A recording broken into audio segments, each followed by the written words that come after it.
Hi guys, Chris from Adaptation here, and in this video I'm going to show you the solutions to 3 more income statement questions.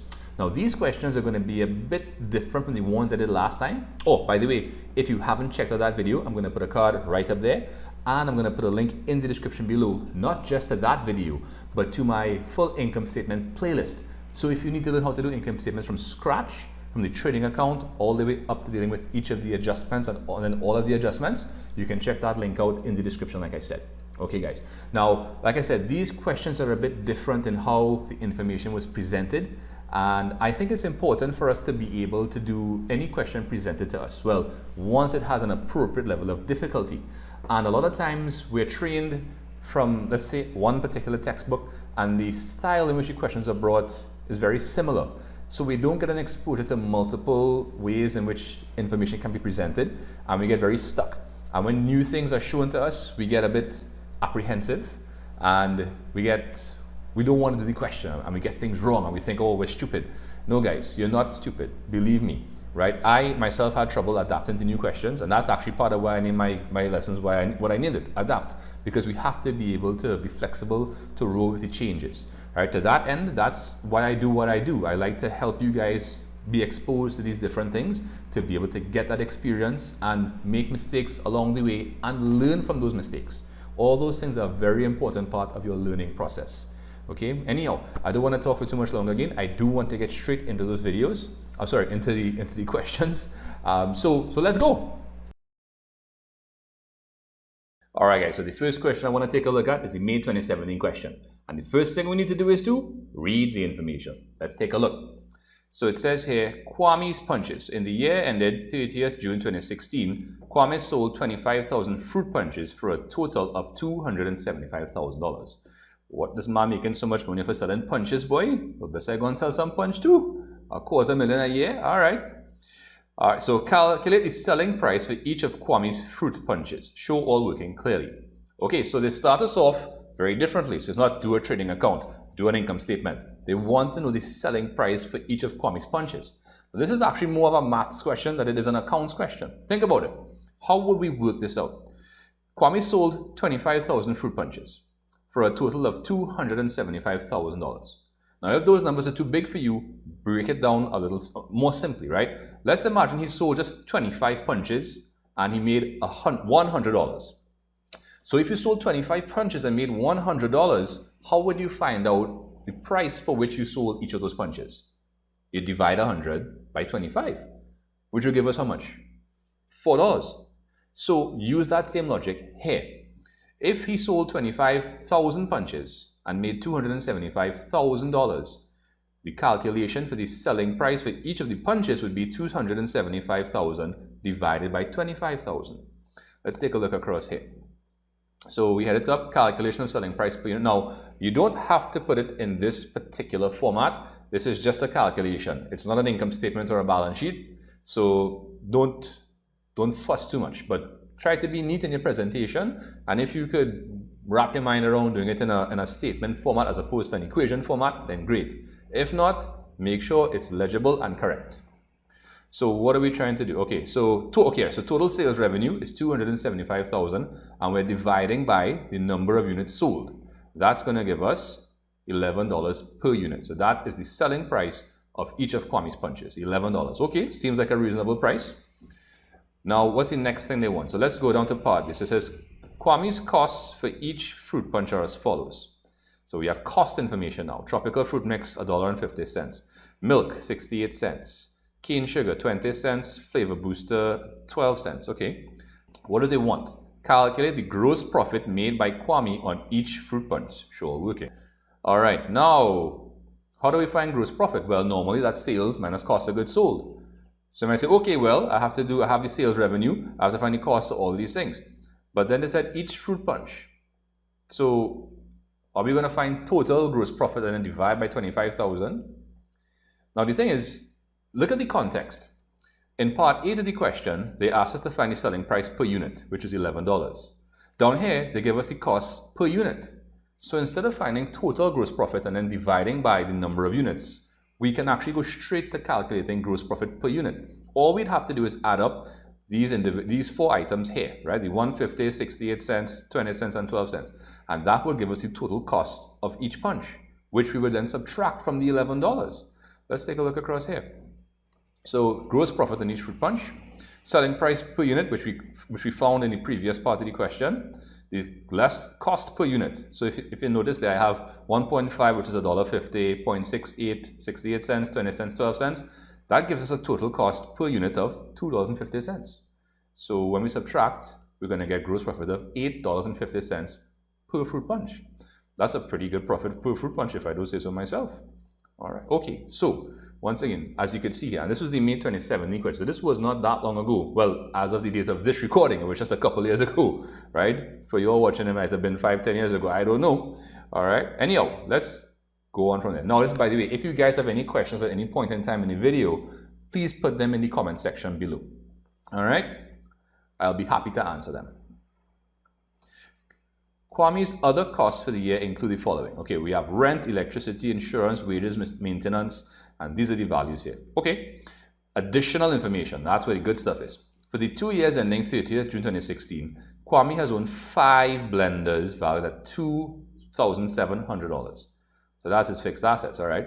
He expects to replace all 5 blenders by 30th June 2017. Okay, well, why telling us this? Let's finish reading the paragraph. When drafting his income statements, Kwame uses the straight line method of depreciation. Interesting. So what do we do with straight line to calculate depreciation? Well, we multiply the percentage by the cost of the asset. Okay, so the cost of the blenders is $2,700, and the percentage, oops, hold on, no percentage here. So what do? Well, what is the original formula for the straight line method's depreciation expense? Cost minus residual value divided by EUL, or estimated useful life. Now we have a cost. We aren't given any information about residual value, so we could assume 0 residual value. What about number of years? At the start of this paragraph, they say for the 2 years ending 30th June 2016, which by the way will carry us to the current, so 2 years have passed. He's owned 5 blenders. He expects to replace all 5 by 30th June 2017. How far away is 30th June 2017 from 30th June 2016? That's 1 more year, which means if we have already owned them for 2 years and we were going to own them for 1 more year and then replace them, we will have owned them for 3 years in total. So to find the depreciation expense, we will take the $2,700 and divide it by 3 years. Okay. Now let me just before I start jotting down stuff in the income statement, let me just say this. Even if you were not sure or had no clue how to work out the depreciation there, don't let that stop you from getting all of the other marks you could get. This table on top here had 5 expenses. You can get 5 or at least 2.5 marks from putting all the expenses in the correct place. We also had the sales revenue given to us in the question, and we could figure out the cost of goods sold. So, and of course, on top of that, you need to head up your income statement, right? Now, just a little note on that. I find that the space in these tables tends to be very exact. So just be careful, right? Now, I'm not saying don't head up your income statement. I will officially say, please do head up all of your financial statements because marks are awarded for those things, right? Now, when you do that, let's take a look. Now, I just kind of abbreviated mine because I didn't feel to write the whole thing. In your exam, please don't abbreviate, okay? Dollar signs. So the first thing is sales. What's the sales revenue? Well, if we look in part A, they said total sales for the year was $275,000. So that's going to be that. Now, what's our cost of goods sold? Well, in part B here, we saw that it cost $2.50 to make 1 punch. And across in part A, they said that we sold 25,000 fruit punches. So to find the total cost of goods sold, it would be 25,000, the quantity, multiplied by the 250, the cost per unit.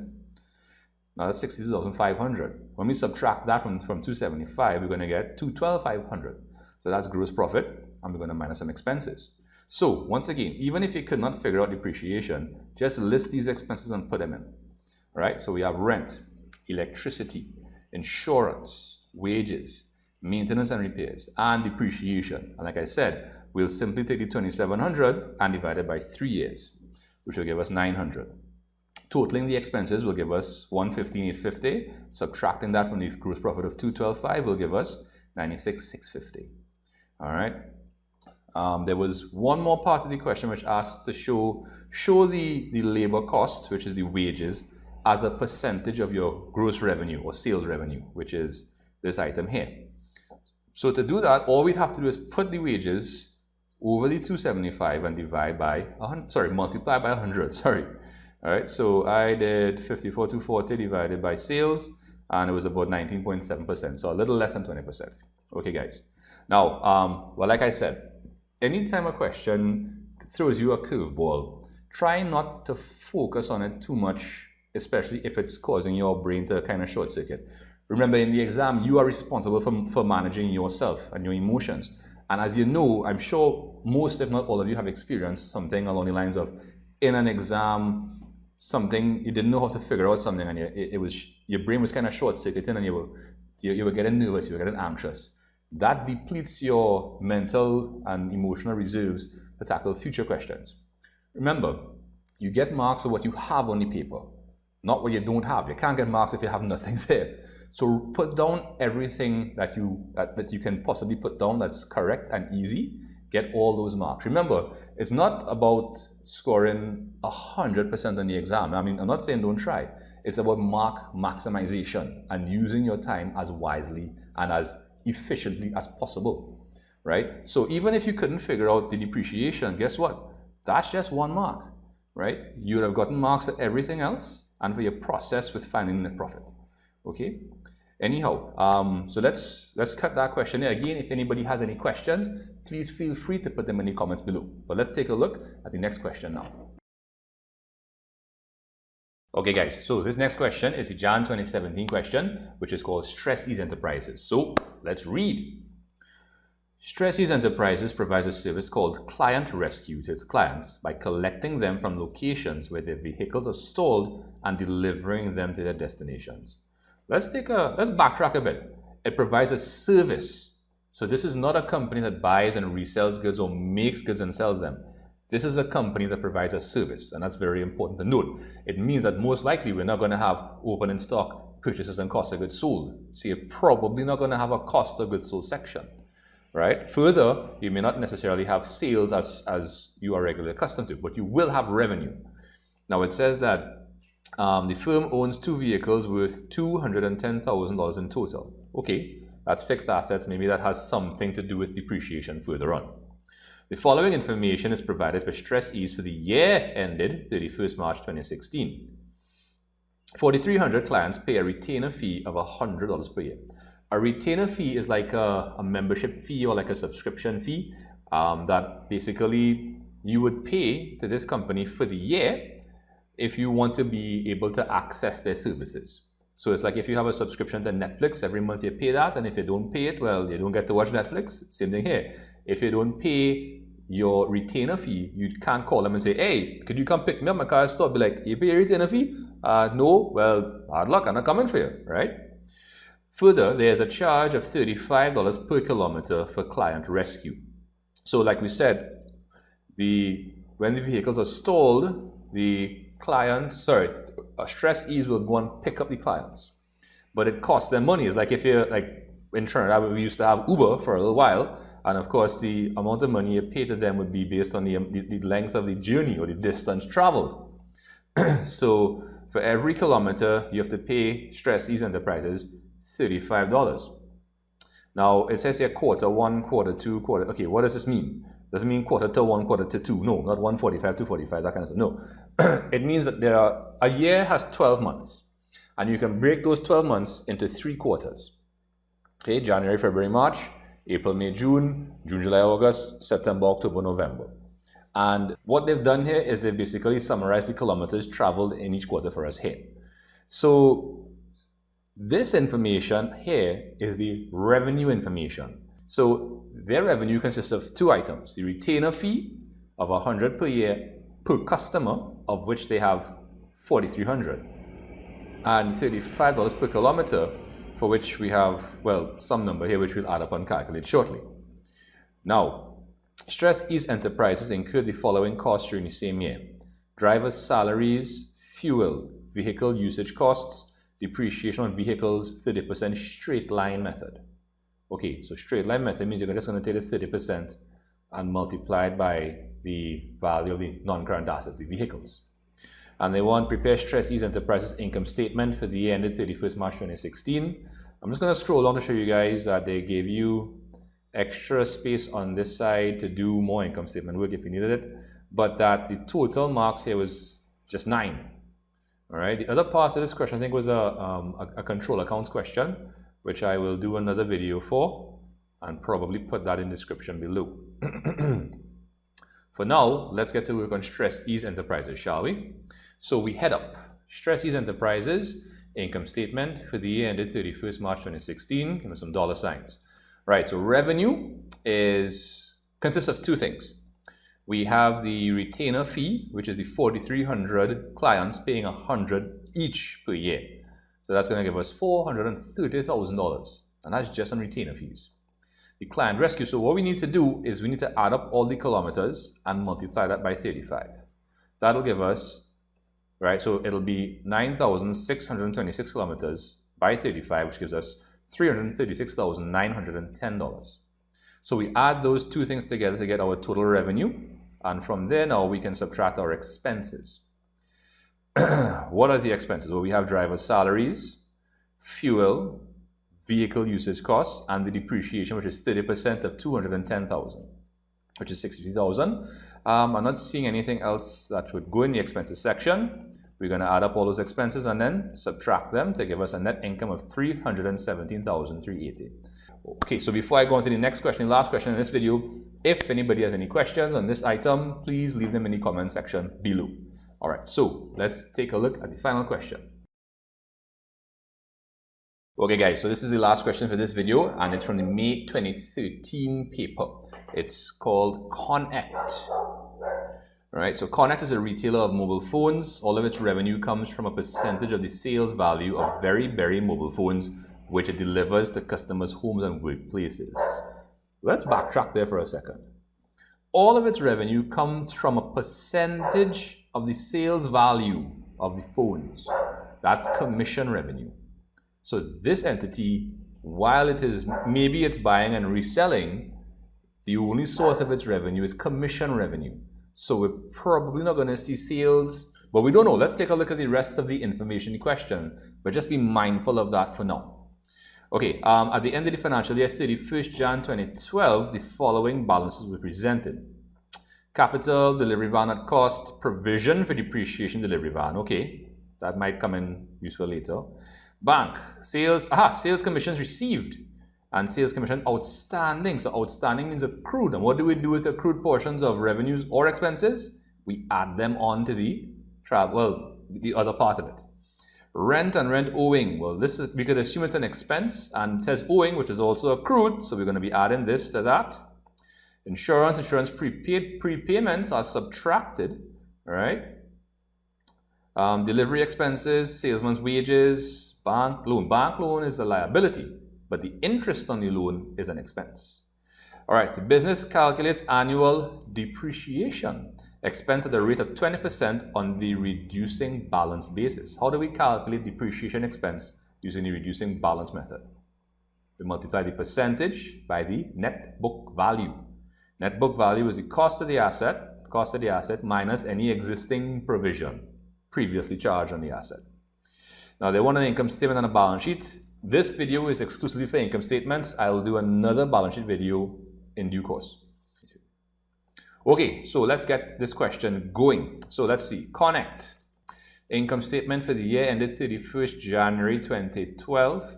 Dollar signs. Okay, so revenue. So we have the sales commissions. Once again, that's the 115.5 plus the 14.1 because it was outstanding or accrued. And accrued portions of revenues or expenses are added onto them. We have no other revenues, so we could minus expenses. In order of appearance, rent. So we have rent and rent owing. We add those together. Insurance prepaid. We subtract to get the insurance expense. Delivery expenses, salesman's wages. The loan is a liability. Loan interest. Depreciation. So 20% on the reducing balance method. So it's 20% of the 60 minus the 12.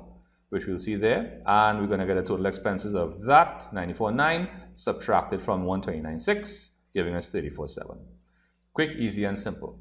But as I said at the outset of the video, sometimes they bring things a bit differently or a bit different, and we need to know how to go through a question and to pull out the relevant information in order to be able to answer the questions properly, right? And once again, don't let what you don't know or what you can't do stop you from doing what you know how to do or what you can do. You can get marks, even if it's just your heading, your dollar signs, heading up sales commissions or whatever the case is, putting in the expenses that you know. Trust me, I've been in situations where I have stressed out about the first line in an income statement and spent 15-20 minutes figuring that out when I could have used that time to fill in a bunch of other things, right? And I know some of you guys you have to go in order because that's how you do it, and otherwise you might get confused. Listen, I have been there, I have done that. And as the name of my classes are, my company, Adapt, you have to be able to do things differently. You can't always do them the same way. Change is the only constant. All right, anyhow, so like I was saying, read the information in the question. Don't let it overwhelm you. You can do it. All right, anyhow, I don't want to get too preachy here. I'm going to save that for my outro, which is coming up now. Okay, wait, wrong side. Oh, whew. Yeah, sorry. All right, so that's it for this video. Like I said, 3 short questions. So if you need to go and re-watch this video, please do so, right? Get your pen or your pencil and get some paper and write down the little tips I gave you guys and go through your own collection of past papers. If you don't have it, I'll put a link in the description below for a CXC store, and you can buy a subscription to view past papers there. And I mean, really and truly, yes, past papers are important and they're a good training tool, but they are not the be-all and end-all of exam success, right? That really happens in the preparation leading up to the past papers. And yes, past papers will help. I'm not saying they won't. Anyway, I try not to rant too much here. Once again, I want to thank you guys for watching. I hope you're getting value out of these videos. If you are, please feel free to like, share, and subscribe. And once again, you can do anything you want to do. You can be anything you want to be if you have the correct mindset and you put in the work. Right? A lot of times we have trouble and we're afraid to ask for help because we don't want to look stupid. But guys, everybody has trouble with something, right? Just because someone else may be getting 90 something in whatever subject you're doing doesn't mean they don't have trouble with other things, right? It's not how smart are you, it's how are you smart, right? As Jim Quick likes to say. And really and truly, guys, as you know, if what you're doing isn't working, then you're going to need to try a different approach to it. You're going to need to adapt because change is the only constant. All right, guys, once again, thanks so much for watching, and I'll see you guys in the next video. Bye.